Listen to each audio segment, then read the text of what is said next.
نحمده ونصلي على رسوله الكريم أما بعد. عن عبد الله بن عمرو بن العاص رضي الله تعالى عنه قال قال رسول الله صلى الله عليه وسلم ليس منا من تشبه بغيرنا ولا تشبهوا باليهود ولا بالنصارى فإن تسليم اليهود الإشارة بالأصابع وتسليم النصارى الإشارة بالأكف أو كما قال عليه الصلاة والسلام.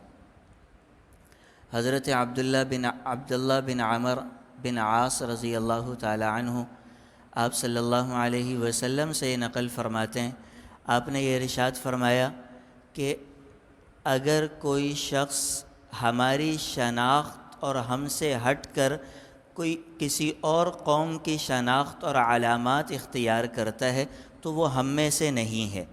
اگر کوئی شخص کسی اور قوم کی شناخت اختیار کرے گا، ان کے اطوار اور طریقہ کار کو اختیار کرے گا تو اس کا شمار اس قوم کے اندر ہوگا.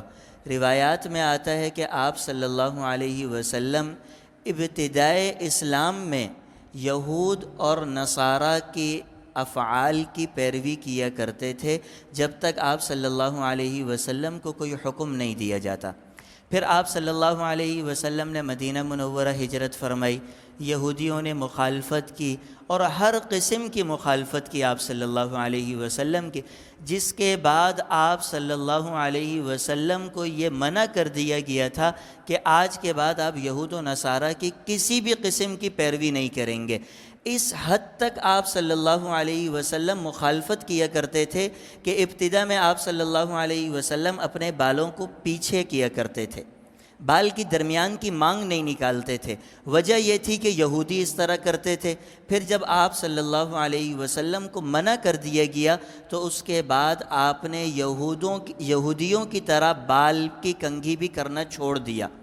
آپ صلی اللہ علیہ وسلم نے یہاں تک عرض کیا کہ یہودی اپنی انگلیوں سے سلام کرتے ہیں، نصارہ ہتھیلی کے اشارے سے سلام کرتے ہیں، مسلمان اس طرح سلام نہیں کر سکتے.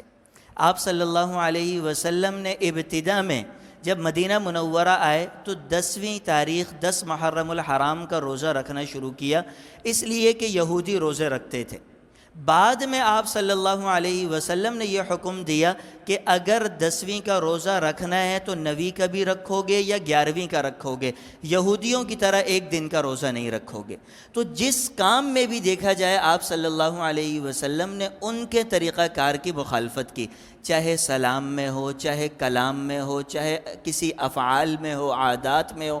آپ نے ان کے طریقہ کار کے مطابق چلنے کے کوئی راستہ نہیں چھوڑا اور اپنی امت کو یہ واضح پیغام دیا کہ امت کی تباہی کی نشانی یہ ہے کہ لَتَتَّبِعُنَّ سُنَنَ مَنْ كَانَ قَبْلَكُمْ شِبْرًا بِشِبْرٍ وَذِرَاعًا بِذِرَاعٍ، کہ میری امت ایک زمانہ ایسا آئے گا جب امت پستی میں چلی جائے گی. اس سے زیادہ امت کے لیے پستی کا کوئی زمانہ نہیں ہوگا.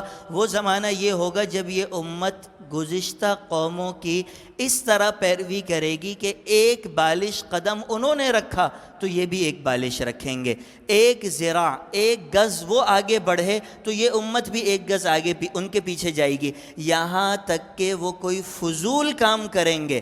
حدیث کے الفاظ یہ ہیں کہ اگر وہ چوہے کے بل میں گھسیں گے تو تم بھی چوہے کے بل میں گھسو گے، اس لیے کہ یہودی گھس رہے ہیں.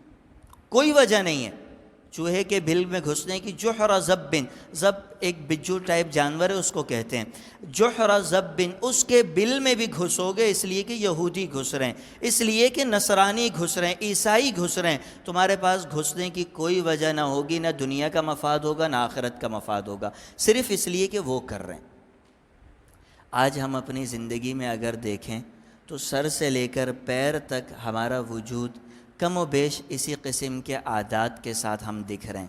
ہم نے دیکھا آپ صلی اللہ علیہ وسلم نے شلوار ٹخنے سے نیچے کرنے پہ اتنی تاکید فرمائی، یہاں تک ارشاد فرما دیا شلوار ٹخنوں سے نیچے جہنم چلے جاؤ گے.